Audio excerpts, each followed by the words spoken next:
ট্রেনে করে কলকাতায় পাড়ি দেওয়ার সময় আগরতলা রেলওয়ে স্টেশন থেকে শিশুসহ আটক 4 বাংলাদেশি।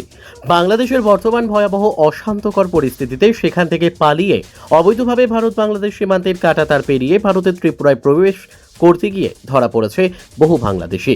আবারও গোপন খবরের ভিত্তিতে আগরতলা রেলওয়ে স্টেশন থেকে একজন পুরুষ, একজন মহিলা সহ দুজন শিশুকে আটক করে রেল পুলিশ কর্মীরা।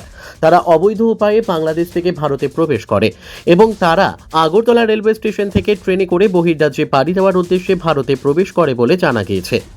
আগরতলা জিআরপি থানার police, Agartala rail police, BSF জওয়ান এবং গোয়েন্দা বিভাগ মিলে এই অভিযান সংঘটিত করে। পুলিশের প্রাথমিক জিজ্ঞাসাবাদে আটককৃত বাংলাদেশিরা জানায় তাদের ট্রেনে করে কলকাতা যাওয়ার উদ্দেশ্য ছিল।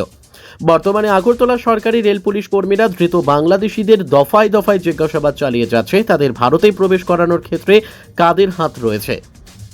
এই মামলার সঙ্গে আরও অনেকে গ্রেপ্তার হতে পারে বলে পুলিশের অনুমান। আগরতলা সরকারি রেল পুলিশ থানায় ধৃত বাংলাদেশিদের বিরুদ্ধে পাসপোর্ট আইন অনুযায়ী এবং অবৈধভাবে ভারতে প্রবেশ করার দায়ে মামলা গ্রহণ করে বুধবার তাদেরকে পুলিশ রিমান্ড চেয়ে আদালতে প্রেরণ করা হবে বলে জানিয়েছেন আগরতলা সরকারি রেল পুলিশ থানার ওসি তাপস দাস।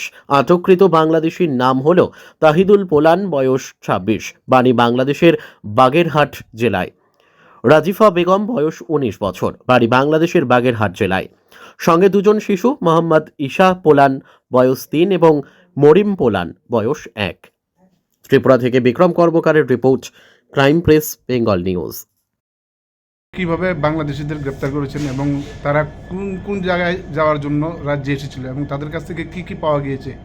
হ্যাঁ, গতকালকে আমরা আগরতলা জিআরপিএফ এবং আরপিএফ এবং বিএসএফ এবং আমাদের যে আরও গোয়েন্দা সংস্থা আছে, আমরা সবাই মিলে কালকে দুজন বাংলাদেশিকে আমাদের আগরতলা রেল স্টেশন থেকে গ্রেপ্তার করা হয় এবং ওনাদের সঙ্গে ওনাদের দুটা বাচ্চাও আছে।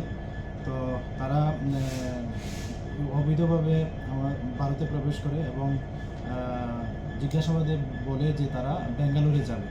তো এর মধ্যে যিনি তহিদুল পোলান এবং ওনার স্ত্রী রাজিফা বেগম, তহিদুল পোলান বলে যে উনি প্রায় 2018-তে একবার বেঙ্গালুরুতে গিয়েছিল, তো ওইখানেই যাবে, কাজকর্ম করবে, এরকম বলছে আর কি।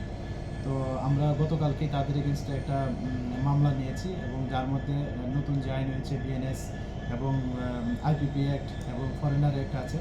তো আজকে আমরা ওনাদের মহামান্য আদালতে প্রেরণ করছি এবং ওনাদের কাছ থেকে কিছু ডকুমেন্ট পাওয়া গেছে, কিছু ইন্ডিয়ান ক্যাশ কারেন্সি, তো মোবাইলও পাওয়া গেছে, স্মার্ট মোবাইল ফোন। যে এগুলি আমরা খতিয়ে দেখছি এগুলা, এবং এগুলো মানে তাদের আসা যাওয়াতে, অবৈধভাবে আসা যাওয়াতে যারাই ওনাদেরকে হেল্প করেছে, মানে টাউট হিসেবে কাজ করেছে, আমরা অবশ্যই তাদেরকেও আইনের আওতায় আনবো।